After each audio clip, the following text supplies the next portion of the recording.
Okay, we dive in this morning now to the book of Ezra and the prophet Haggai. These books, they're not easy books to understand. Ezra, in many ways, is a description of what happened historically. In these books where there's a lot of description, there's not a lot of message necessarily. We have to try to glean and learn from what happened, what kind of lesson derives from it. The book of Haggai, though, is a prophetic word that is full of message. And I want to focus quite a bit on that book because it turns the whole historical situation in Ezra to a renewal, restored work. Now, again, just by way of introduction, if we think about this time period again, and I'm sorry this looks a little bit messy, but we're in this period where God is going to do a new thing out of Babylon. There's going to be a restoration of his purpose into the land. It has to do with an altar, a house, and a community. All of those are going to converge into the gospel of the New Testament and their fulfillment of the Old Testament story. Those are the broad strokes on this. Now, the book of Ezra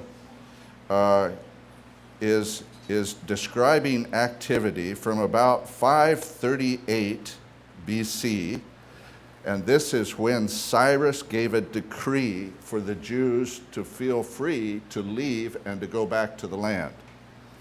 So Ezra is describing what happened all the way down to about 458 BC. Now, in the midst of this, you find temple work begins, and then temple work ends. And at that point, Haggai and Zechariah arise. And their message, and we'll talk about Haggai today, we'll talk about Zechariah tomorrow, their message brought about a new beginning with continuing work on the temple. It stopped, and then it began after the words of Haggai. So what Haggai said is very, very key in this description of what happened. Then you'll find finally the temple is completed. And then somewhere probably in this time period it was the story of Esther and what happened. Esther is a story taking place back in Babylon, see? But it says to us, God was at work among his people back there, even in Babylon. It wasn't just with the people who returned to the land. Then after the temple is completed, then comes the work of Ezra. Ezra, towards the end of the book of Ezra, arrives in Jerusalem, and you find a revival begins to take place among the community. So you're going to find how that happened. And basically, Ezra is a picture of a man who brings the book. And as people begin to obey and believe the instructions in the book, the community is restored. Then, after Ezra and the restoration of the community, Nehemiah comes. Then we find the book of Nehemiah. We'll get into this tomorrow. And Malachi. Nehemiah begins to build the wall, and the city begins to be restored. Okay? And in the midst of that, also, there's community restoration that takes place. So those are the broad strokes of how these books fit into the storyline. And they're describing now what happened. And notice, it all begins in the book of Ezra, and let's begin here this morning with, it's about 538 BC. Now this is the time where the Persian Empire kingdom began to invade and take over Babylon, just like Daniel's vision portrayed. Daniel portrayed that these kingdoms, symbolized in gold, silver, bronze, and iron, would be coming. And in the midst of those kingdoms now, God is going to eventually bring about his kingdom in the stone that's coming. And that's going to be the beginning of the New Testament. But right now, these books are dealing a lot with the Persian kingdom here, and it's King Cyrus, King Darius, and then Ahasuerus, and Artaxerxes. And those are something of the time period on each one of these kings. Now, what happens in the beginning of the book of Ezra is a decree that Cyrus gives. So if you got your Bibles, we can turn to Ezra chapter 1, and we'll begin to look now at what is happening. Again, I just want to remind you to be thinking of these broad questions that we asked yesterday. This work that God is going to bring about needs authorization. It needs authority behind it. All of our work needs to find root in authority from heaven. Remember the disciples in Jerusalem when they're brought before the Sanhedrin, and they're trying to stop these disciples from speaking in the name? And then Gamaliel gets up and says, if these men and their activity is of human origin, it will fail. But if it is from God, you will find yourselves fighting against God. Now that is a great statement of where the authority and the root to people's activity derived. And now here, you want to keep taking note where the authority behind this remnant that is returning to the land, where their authority is rooted. And it's in the word of the Lord through the prophets, as we'll see. Those who step out in faith and obedience under the command of God will find provision follows. This is a very important principle, I think, in the kingdom. We do not follow provision. Provision follows those who are seeking and following after God. Sometimes it's in ways that you would never expect, like manna from heaven. It's a provision that you had never known before. It might not even be what you necessarily like, but it's God's provision for you. And you'll find in this description of this work how provision comes. And it's going to face strong external opposition. You're going to get into a community that's very, very broken. And so be thinking of these big questions as you ponder this story now of Ezra. Now, if I took the story of Ezra and broke it down like I showed you yesterday in terms of just what are the parts in the story, then what is key in each part? What is the relationship between the parts? How would you summarize the parts? It helps me begin to focus on, now, what is key in all of this book? And I would say this: you find an opening command that is given by Cyrus. Then there's a preparation of the people to return in response to that authorization. It actually gives us the list of those that returned. Now, sometimes when you get into these lists, you can get very bored, right? Reading all those names. No? No? It's not boring. Oh. Well, Sometimes these lists are very revealing. What did you notice about the list? Who did they highlight? How did they categorize them? Did you notice that? They're put in groups. Those groups have to do with the temple and worship. So there is something to be gleaned in these lists. Then comes a new beginning to restore the altar. And once the altar is restored, then they begin to lay the foundation for the temple. Okay?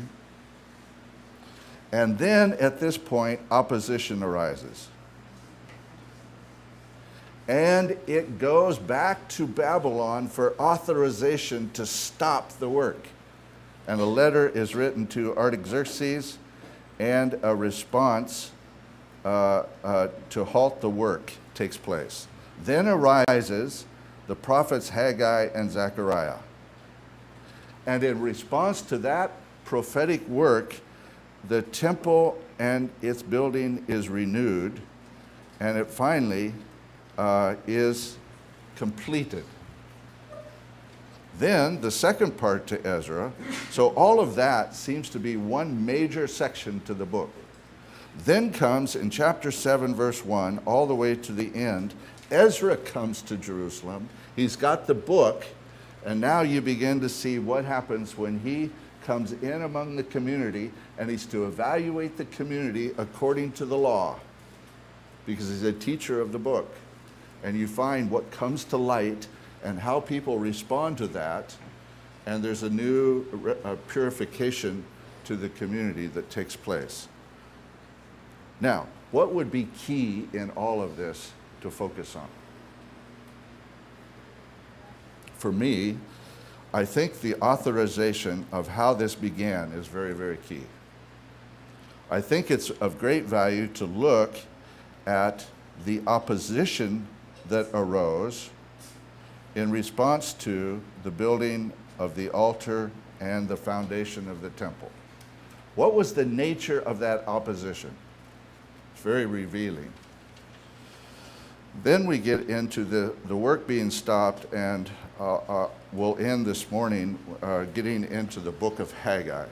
I think this right here and what caused the work to be restored is very, very significant. And then in closing, I think we'll look a little bit at Ezra's work when he came.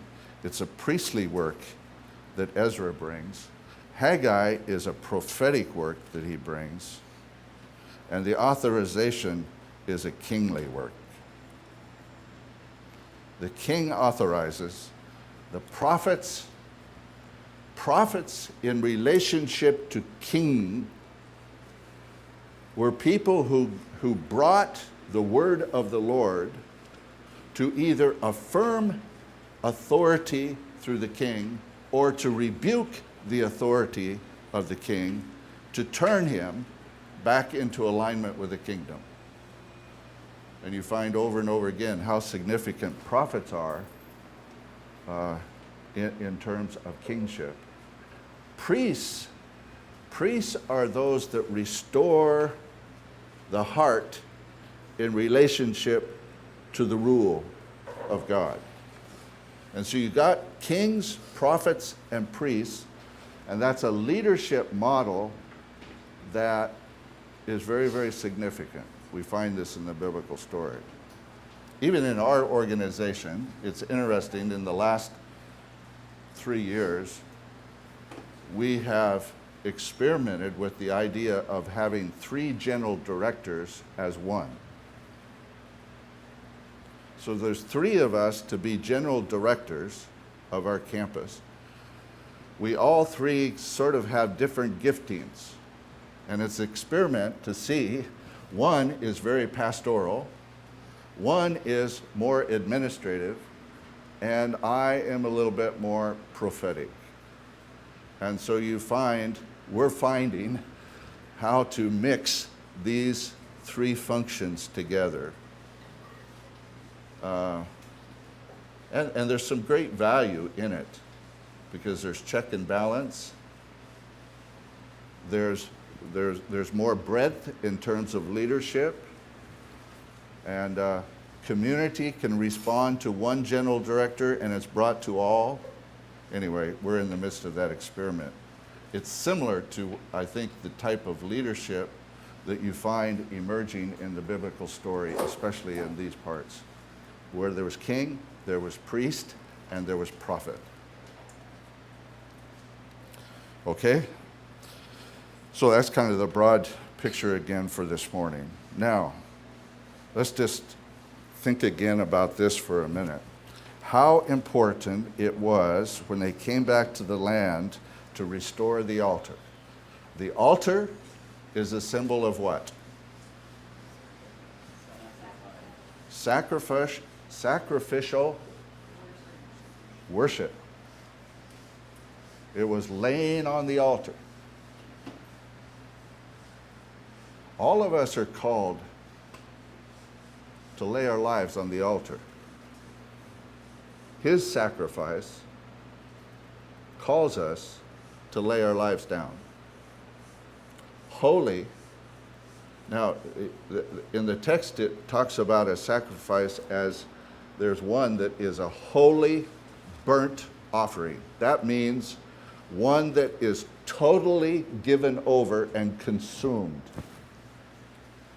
And I think we're called as people to lay our lives down in that way. As young people, to hear that call and to lay your life down into the hands of someone with all authority in heaven and earth, who's got a plan and a purpose that's going to determine the course of history, there's nothing more of eternal significance that you could do than to totally lay your life down into his hands. It's not easy, but it is something that then your life will become a chapter in his book. A unique chapter that he will write in you, in your family, and he orchestrates it with others, and it's an amazing pilgrimage to walk in. And this calls us to it, the altar. The house. The house biblically is inseparable from the community. And sometimes, and it's inseparable from the idea of kingdom. Biblically, God often refers to his house as his kingdom, and vice versa. His kingdom is a house, and the house is actually a community. It's not just a building. But it's symbolized in this part of the scripture as a building, a temple. But the significance of the temple is it's a place where God dwells. It's a particular place where God chooses to put his name. He fills it with his presence. The glory of the Lord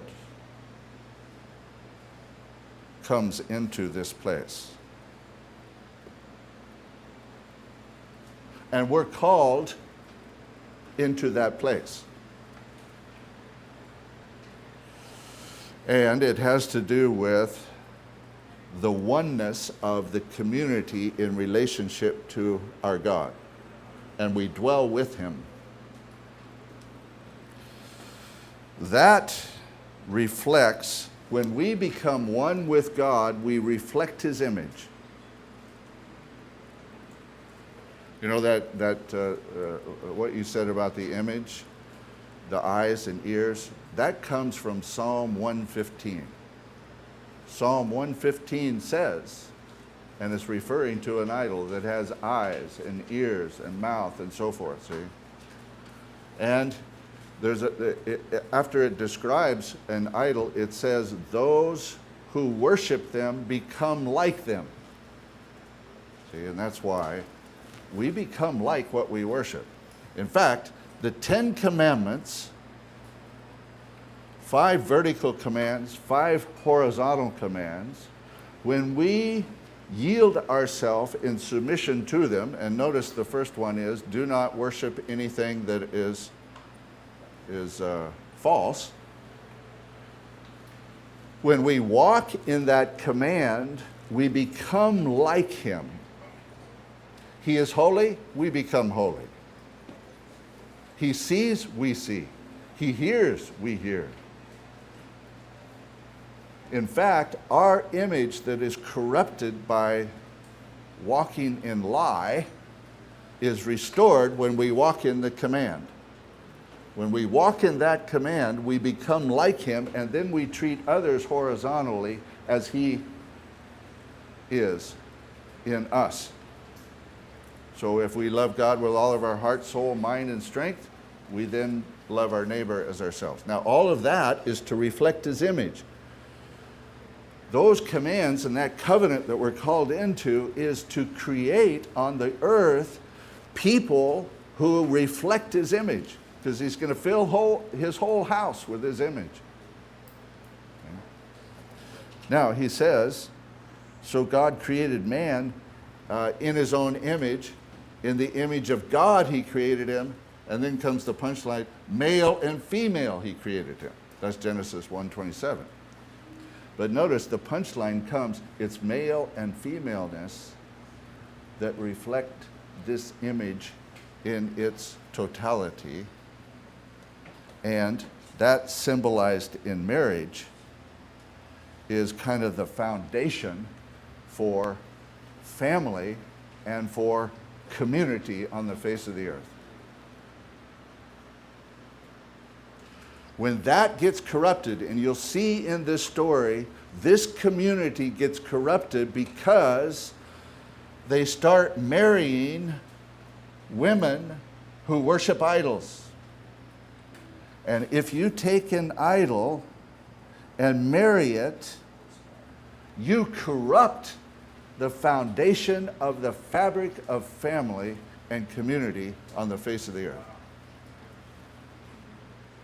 And Ezra is going to speak very, very, very harshly about this. Okay. And here's the other dimension to that. That image in holiness sanctifies land, place. You can't bring what is impure into the house without corrupting it. God wants to fill his house with that which is pure and right. And so that's going to become a big issue here. In fact, the reason why they were removed from the land was because they had so corrupted the image through idolatry that it had corrupted the land, and therefore God had to remove them from the land, because he will fill the earth with his image, his likeness. He will do it. He will establish his house among the nations. On this rock I will build my house, and the gates of hell shall not prevail against it. When you're aligned with that kind of activity, you guys are stones that he's putting all over the face of the earth, on which he's building a foundation, out of which he constructs a house. And that house will call all nations from east, west, north, and south to come on in. Inside this house, there's a table. People are sitting down, and there's celebration that has begun. Do you hear the sound? That's the image of what God is going to do among the nations. See? So there's foundation to this. All of this coming back to the land is like a little prototype model of what God is going to do, and you're going to see it fully flourish when the gospel opens, because the sacrifice in the house, he's going to come and dwell among us in flesh and blood. And it's going to restore the community. And it's going to compel that community among the nations. Okay. So let's look now at what authorized this in Ezra chapter 1. It says, in the first year of King Cyrus of Persia, to fulfill the Lord's word spoken by Jeremiah, the Lord stirred up the spirit of stirred up the spirit of the Persia's King Cyrus. And so the king issued a proclamation throughout his kingdom, and then we read what this was. So, to fulfill the Lord's word to Jeremiah. Here is Jeremiah's word. You find in chapter 23, verse 7. Let's just look at this for a minute. Now, Jeremiah, where is Jeremiah on this timeline? Jeremiah was one of the last prophets in Judah before the people are removed from the land. And Judah began to talk about not only the destruction that was coming when Babylon was going to invade the land, but what would happen after the days of this destruction. And this is what now is going to arise. And Daniel began to think about what Jeremiah said, and he prayed a prayer. And then Cyrus, a Gentile king, amazingly, gives a command for the people to return, and it's all to fulfill what Jeremiah said. Now think about that. A Gentile king being stirred by God to fulfill his prophetic word through Jeremiah. This says to us, God is working through all kinds of political governments and situations, and he's working to bring about the fulfillment of his word. That's an amazing thing. He does not forget what he has promised, as was said this morning. He's watching over his word to bring it to fulfillment. And the time comes when now it's time to act on something that God is remembering. And that's what's coming now with Cyrus in this command. It says in Jeremiah, and let's just look at that. In Jeremiah chapter 23, verse 7, we read these words. It's fascinating that Jeremiah would have spoken about this in light of all the destruction that was coming. But he says in verse 7, so the time is coming, declares the Lord, when no one will say, as the Lord lives, who brought up the Israelites from the land of Egypt. Instead, they're going to say, as the Lord lives, who brought up the descendants of the people of Israel from the land of the north and from all the lands where he's banished them, so that they can live in their own land. So a lot of the prophets would say, they went back to the Exodus from Egypt, and that was full of hope for a new beginning for the people of God. But now Jeremiah is saying there's going to be a time now where people return from Babylon, and there's going to be a new beginning. In fact, all the people from north and so forth, and from all the lands where he's banished them. In fact, this is probably a word that is pregnant for what is going to even happen yet in the future, where there's going to be a great return to the land of Israel. Maybe. 1948 is a return. Is that a fulfillment of the nation of Israel being reestablished back in the land? That's something to ponder. Is there going to be a day when all the nations of the earth are going to get focused on Jerusalem?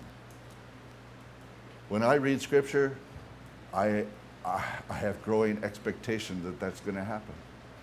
There's going to be something, and all the nations of the earth are going to get focused once again on Jerusalem. And then he's going to come. Then he's going to come. And the whole world is going to know. Okay, another chapter 25 of Jeremiah, verse 8. Let's just look at this. Therefore, this is what the Lord of the heavenly forces says.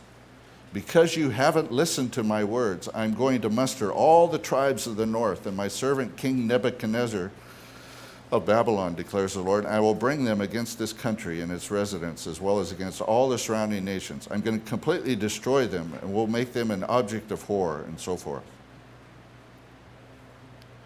So he's describing, and then you get down to verse 12, the destruction that's coming. But, verse 12, when the 70 years are over, all of a sudden, when 70 years are over, I will punish the king of Babylon and his nation for their wrongdoing, declares the Lord, and I will reduce the land of the Babylonians to a wasteland for all time. I will unleash upon that land everything I decreed, all that is written in this scroll, which Jeremiah prophesied against all the nations. Yes, many great nations and powerful kings will enslave them, and I'm going to pay them back.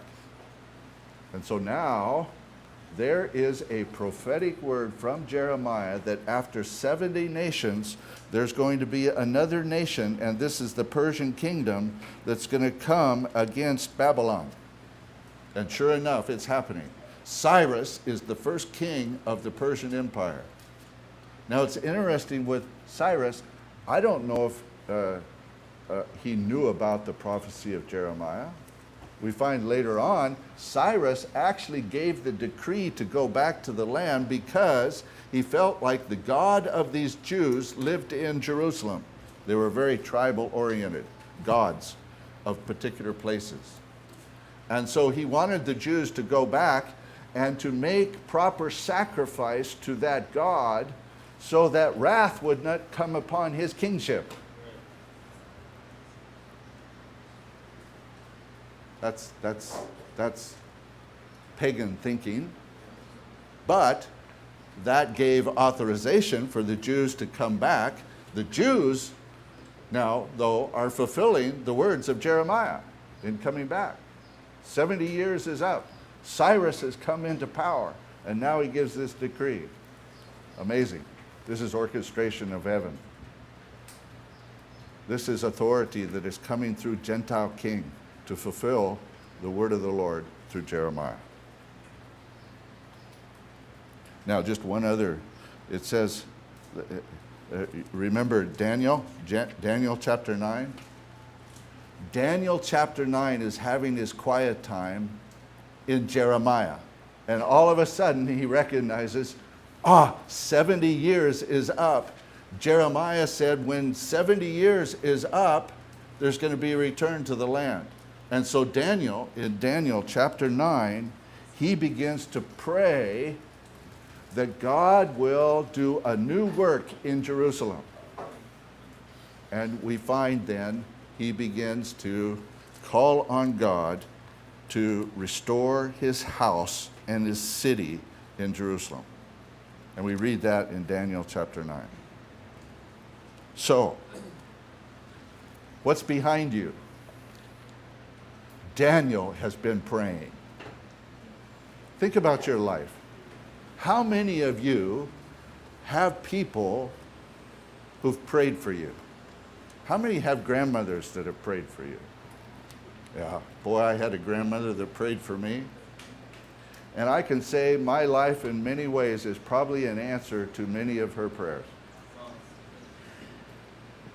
Or you have other godly people who have prayed for you.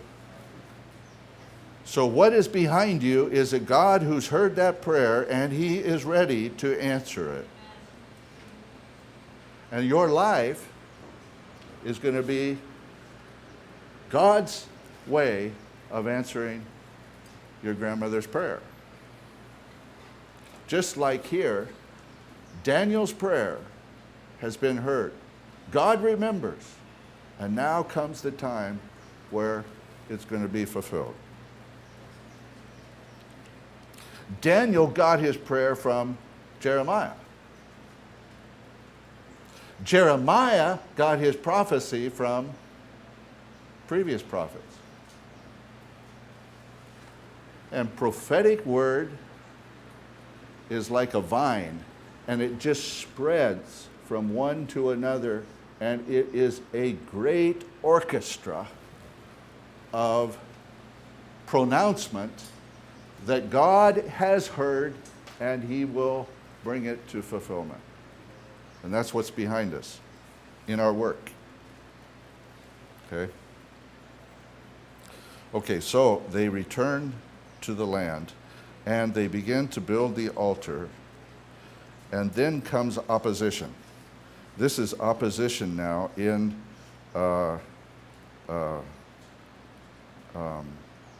chapter 4. Let me just note at the end of chapter 3 right here, I note this, that when they laid the foundation for the temple, there was great joy and there was great weeping all at the same time. Now, why was that? You turn to chapter 3. Did anybody think about that? Why is there joy and why is there weeping? What's that? The new temple is not as great as the previous temple. Yes, that's right. Now, think about this. If you're in this community and you are old enough to think about the temple that Solomon built, you're going to be very prone to what? Compare what that temple was like with what this one is like. And are those going to be people who rejoice, or are they going to weep? They're going to most likely weep.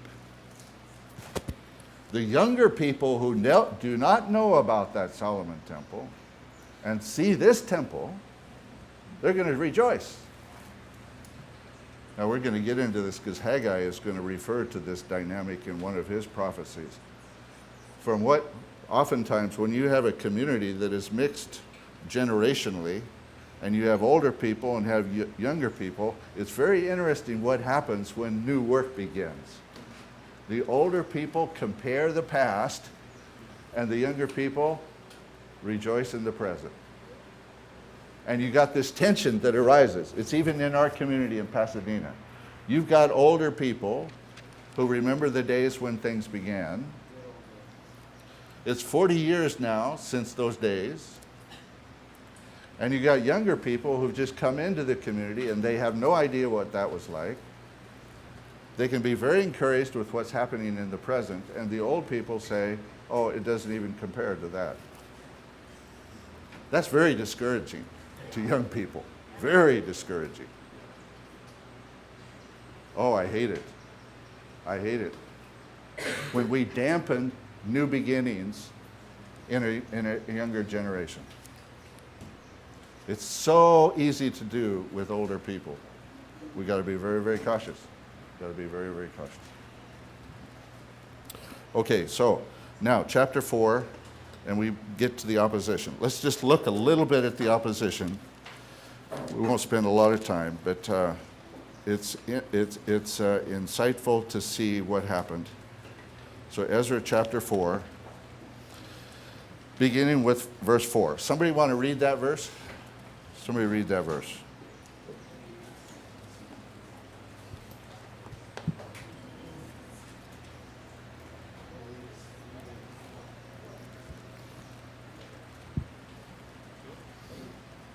Okay?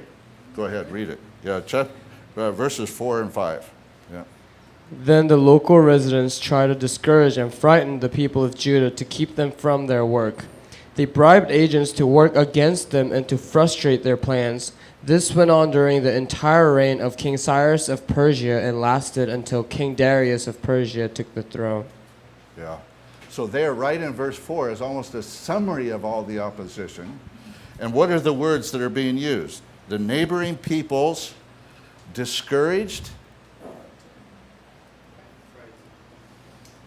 and frightened. They made them afraid. Now just put yourself in the shoes of this remnant who's come back here, and you got these people externally now, and they have lived there for quite a while. There's all kinds of social relationships, economic systems, political system that surrounds this new beginning, and those people are going to be very, very threatened with something that is new. And so they begin to discourage it, and the people, and try to frighten the people. Okay, then go down to verse 11. Somebody want to read that, verse 11? There is, the people write to King Artaxerxes, now up in Persia, and now here's a little technicality. This can get a little bit confusing right here in the text, because they insert a letter from Artaxerxes that happened later on when the walls were being restored, but they take that letter as illustration of the opposition that came against the people, and it's inserted into the document at this point.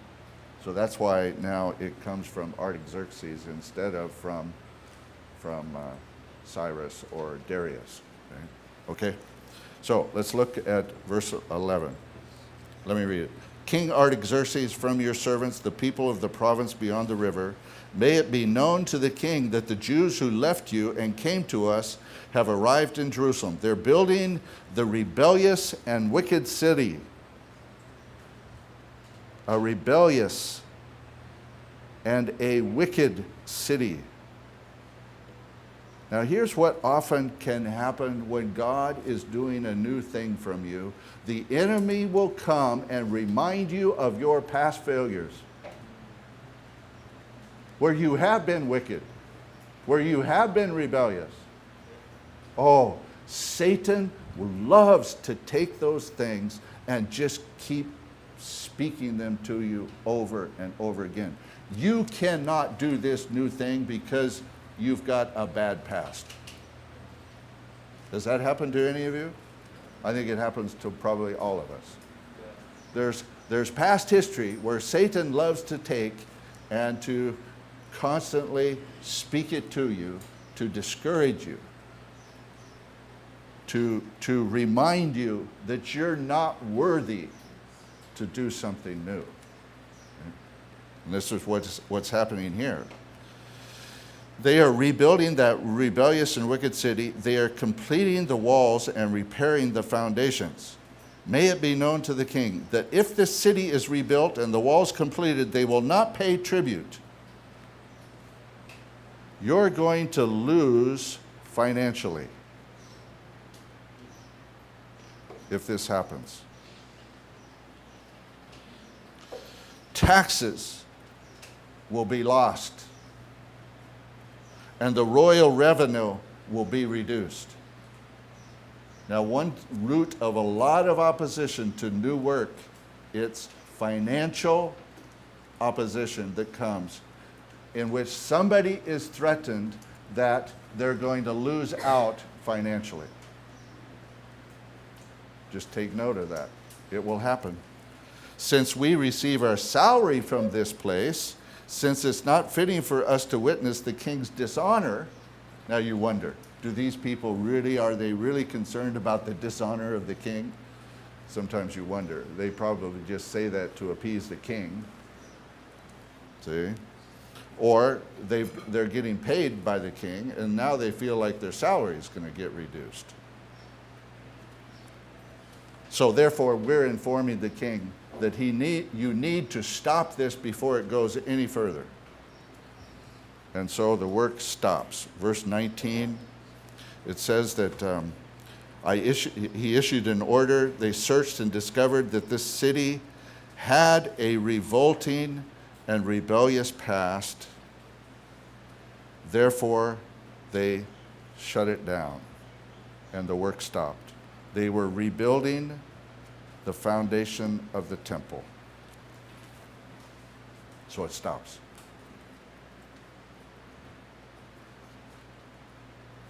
stops for a number of years.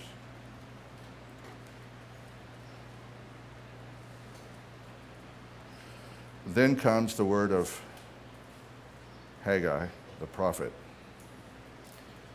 And let's just do the first prophecy, and then we'll. Maybe we should take our break. How are you guys doing? You're getting a little bit.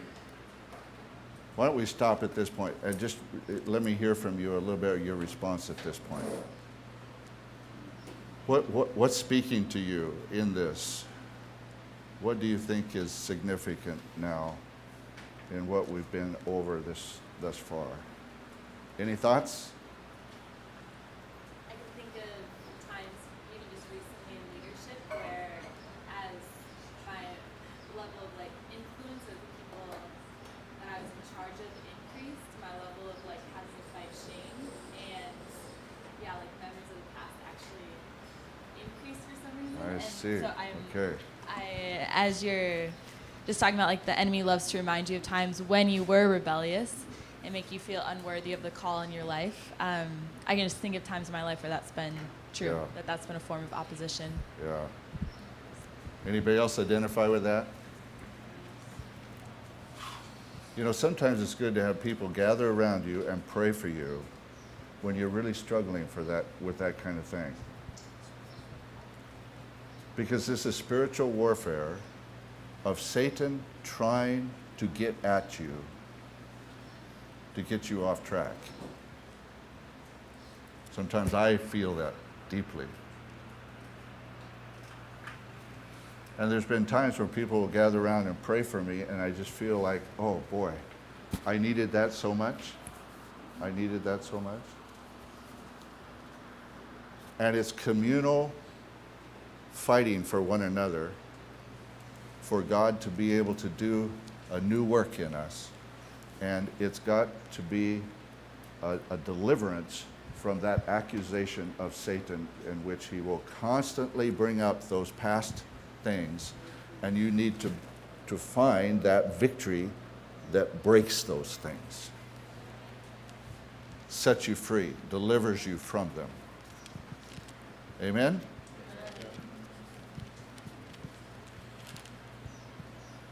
Why don't you turn to your neighbor just one-on-one and share anything else that's spoken to you this morning, or is there anything you'd want to just share with one another to pray for? Why don't you take a few minutes, and then we'll conclude here back together, and we'll take our break.